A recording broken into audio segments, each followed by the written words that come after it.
Bonjour, bienvenue sur Cycloverne pour une nouvelle vidéo consacrée aujourd'hui à une course qui aura lieu demain dans le cadre des festivités de Saint-Barthélemy qui ont débuté hier et qui se finiront demain justement par cette course et le défilé de chars qui concluront donc le week-end de la Saint-Barthélemy à Saint-Bonnet-Corot dans la Loire. Donc aujourd'hui on va parler du prix de la Saint-Barthélemy à Saint-Bonnet-Corot dans le Forêt, juste à côté de Chalmazel et Montbrison également. En fait c'est quoi, c'est entre les deux, c'est sur ce plateau, Ceinturin, la montagne du Garnier et la montagne du Corot, qui sont parmi les points culminants du forêt du côté ligérien. Voilà. Donc ici, une course qui a été créée en 1986 et qui a souvent révélé des coureurs de talent. Notamment par exemple Adrien de Roleato en 2014 par exemple, qui avait remporté ici l'épreuve, ou Cyril Le Sel bien des années avant. Voilà, donc pas des mauvais coureurs. Et c'est souvent d'ailleurs un match entre les anciens et les jeunes, avec souvent l'avantage aux jeunes qui ici reviennent soit des championnats de France, soit vont préparer pour certains, notamment les coureurs étrangers, championnats du monde déjà, mais également une très belle participation féminine souvent. En fait, en 2014, on avait également Pauline Ferrand-Pavot et Audrey Riva, par exemple, au départ. On a eu Astrid Chazot, l'ancienne capitaine des Verts également, au départ de cette course. On a eu de nombreuses jeunes coureuses qui sont venues ici se préparer avant le tour, notamment le tour de l'Ardèche, qui a lieu dans pas longtemps. Donc ici, circuit sélectif, justement. Pourquoi on a effectivement un beau palmarès? Parce que c'est un circuit sélectif. Alors, ça ne sera pas non plus un chantier astral, on va dire. C'est pas un chantier astral. C'est pas les monts du Verdun Patrouin. C'est pas les copains non plus. Mais c'est un circuit, franchement, qui est sélectif. Mais qui permet sa chance à un sprinter qui passerait quand même pas si mal les bosses que ça. En fait, on débute donc en bosse, comme vous voyez dans les images. On va débuter en bosse. Ça va monter pendant 2 km avec comme des passages assez sévères par endroit.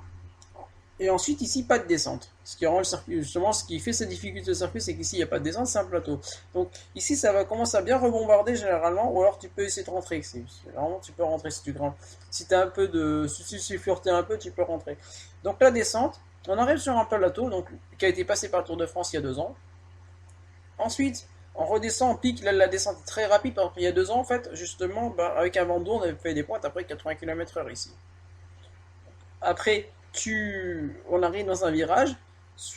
Au lieu de continuer sur Montbrison, on tourne, on rentre sur Saint-Bonnet par une série de faux plats suivi de petits talus.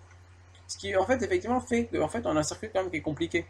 Parce qu'effectivement, dans ces faux plats, ça va rouler vite. Et puis le talus, ça va être freiné. Donc ça roule vite, ça freine, ça roule vite. Donc ça change beaucoup de rythme. Donc c'est très compliqué. C'est un circuit qu'au final, quand tu cours en élite, comme ça a été mon cas lorsqu'il y a 10 ans, je suis venu pour la première fois. En fait, cette course-là, j'ai découverte il y a 10 ans, en 2012.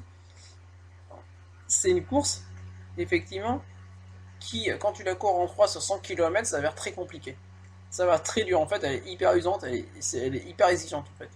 C'est donc aussi pour ça qu'on a un gros palmarès et des gros écarts. Voilà. Donc, après, au niveau engagé ici, donc nous allons avoir pas mal de niveaux, notamment en 3 avec certes environ 75 coureurs, moins que 50 de vainqueurs l'année dernière, mais à un très bon niveau. C'est-à-dire qu'en fait, nous avons quand même des jeunes comme Rémi Hersac, par exemple, qui sont des jeunes qui sont fort talentueux. Nous avons des coureurs étrangers, ici aussi des jeunes étrangers qui sont venus préparer les championnats du monde qui auront lieu dans peu de temps. Voilà. Donc, un sacré niveau. Y compris en passe. En passe, par exemple, je vois avec nos coureurs auvergnats, par exemple, il y a Hugo Denari qui a quand même terminé 3ème à Cournon, qui est un coureur qui est pas mauvais, qui s'affirme cette année, d'autres côté auvergnat, donc voilà. Donc, et enfin, ici, je voulais donc vous annoncer une autre nouvelle. Donc en fait, justement, ceux qui m'ont suivi un peu sur Strava et qui sont sur Strava, je pense que vous devinez, ça faisait quand même pas mal d'années que je cherchais du boulot, moi, à titre personnel, parce que j'avais pas trop de travail. C'est compliqué avec un handicap de trouver du travail. Enfin, finalement, je viens de décrocher du travail. Donc, ce qui va permettre à Cycloverne de grandir un peu, de se développer un peu, d'acheter du meilleur matériel, de vous offrir de contenu de meilleure qualité, parce que comme ça, je vais pouvoir acheter enfin ce fichu logiciel de montage et un nouvel ordinateur. Ça fait un paquet d'années que je les ai achetés. Voilà. Parce que l'ordinateur, il a 15 ans. Donc, c'est un peu compliqué, vous voulez dire la qualité. Donc, voilà. Donc, en fait, effectivement, donc, je viens de trouver du travail dans un magasin bio dans ma commune, juste à côté de comment c'est déjà de DB Sport, pour ceux qui connaissent. Donc, voilà.